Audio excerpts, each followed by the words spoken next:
Meanwhile, we are one day removed from the first ministers' meeting on Canada's economy. On Parliament Hill today, more back and forth over energy. Demands from the official opposition for an end to Bills C-48 and C-69, and positive messaging from the government about yesterday's talks in Saskatoon. Take a look. Will the Liberal government repeal its anti-energy agenda to get vital energy projects built?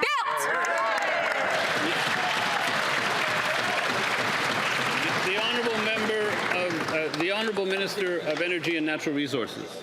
If the honourable member was listening to the Premier of Alberta yesterday, she talked about a grand bargain. She talked about a grand bargain to build our energy superpower in a responsible, environmentally responsible way in consultation with First Nations. We hope you'll get on board. And I'm now joined by the Federal Minister of Energy and Natural Resources, Tim Hodgson. Minister, welcome to the program. Nice to be here. Thank you for having me. I want to start with Alberta in the wake of yesterday's meeting. You said this a couple of weeks ago, in fact, that you were committed to a clean slate between the federal government and Alberta. Today you mentioned the Premier, Danielle Smith, talking about a grand bargain when it comes to energy. Where is the relationship between Ottawa and Edmonton in the wake of yesterday's meeting? From my perspective, yesterday was an incredibly special moment.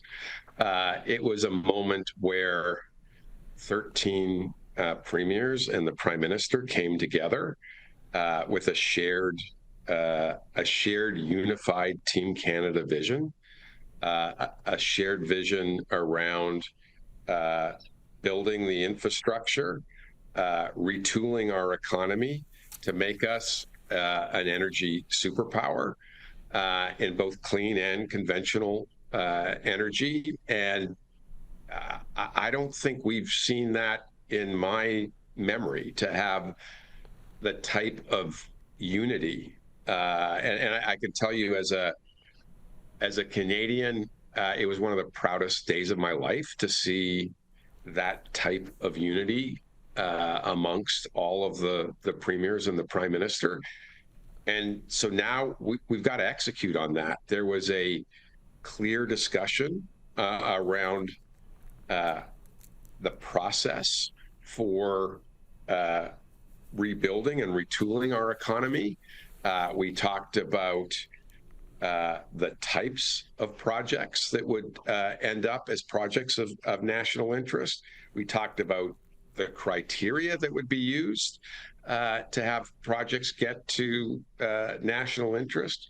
There were many batted around to flesh out the concepts, and there was general agreement amongst all the premiers that this was the way forward. And so, I think we had a real reset, not just with Alberta, but with all of the premiers. I think what you heard was the Premier use the words grand bargain. You heard Premier Ford say it was the best First Minister's meeting he had been to in his time as a Premier. You heard the Premiers of Manitoba and Nunavut talk about how they were united and on board with this process, and agreed with the way we were going to engage with First Nations.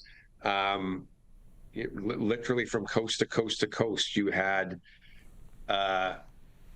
premiers saying this was the most constructive, most significant First Ministers meeting they had ever been to. And so it's not just about Alberta. This is about a new government resetting its relationship with its provincial counterparts in a way that's going to make Canada strong. Okay, I do want to ask you about pipelines. I know there's been a lot of talk about that. Today in the House, you were saying that the government supports new pipelines if there's a national consensus. So how will you measure that consensus? What does that look like? Because not everyone agrees that Canada should be building new pipelines.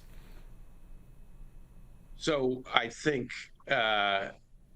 the key issue is around, is there consensus where the pipeline is being built? And people are trying to make this harder than it needs to be. If a pipeline is going through a jurisdiction, that jurisdiction needs to give consent. That's the basis upon which we are operating. That's the basis upon which the premiers are operating, and it's quite frankly, it's what Canadians expect. Okay, now you talked about your plans for moving ahead with these projects coming out of the meeting. From your government's perspective, that includes creating a major federal projects office and starting to identify these big projects of national interest. But for instance, we have the Assembly First Nations saying that they weren't given enough time to respond to this plan. They're concerned about rights being upheld. Will free, prior, and informed consent for Indigenous communities ultimately be part of this bill, be part of this process? Absolutely. We've been clear from the very beginning that we are, this bill in no way is going to reduce our commitments to economic reconciliation. It is in no way reduced our commitments to free, prior, informed consent. What Canadians expect from us is to do things better and to do things faster. We're not talking about doing less and slower. We're talking about doing more faster.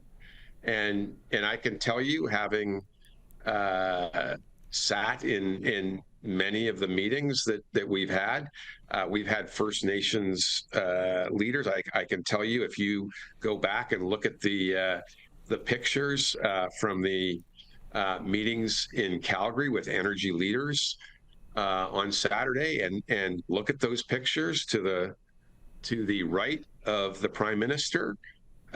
In that room with all of the other energy CEOs was the CEO of the First Nations Major Projects Coalition.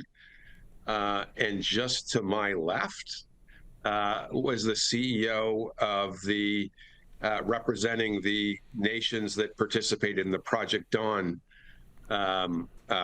initiative, where I think it was 18 First Nations bought a significant stake in the West Coast transmission assets, the first major use of our new Indigenous Loan Guarantee Program.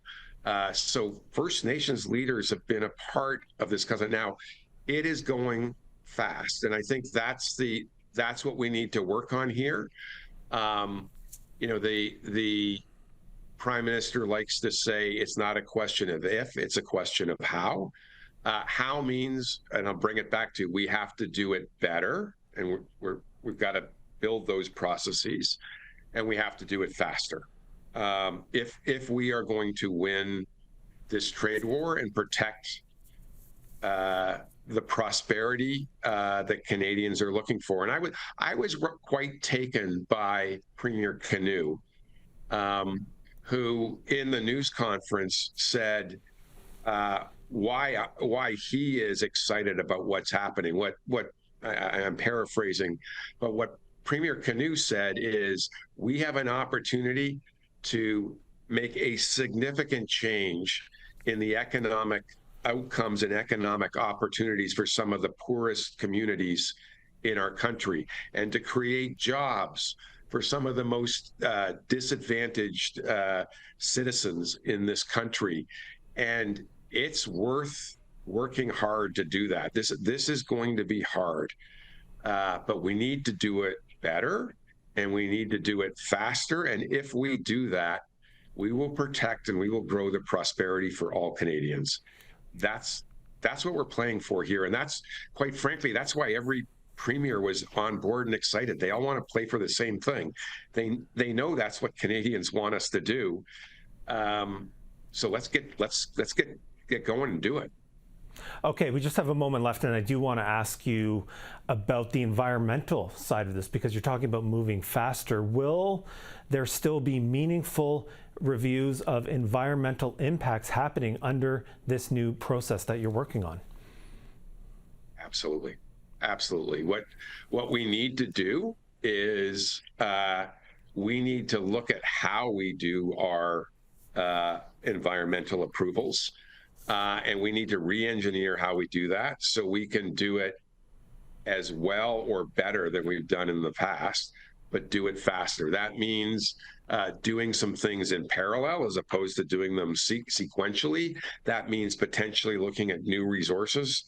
If you were in a private sector business and you said, hey, we got to get it done in 2 years, you would start focus on re-engineering the process to deliver that outcome in 2 years. That's what we need to go through now.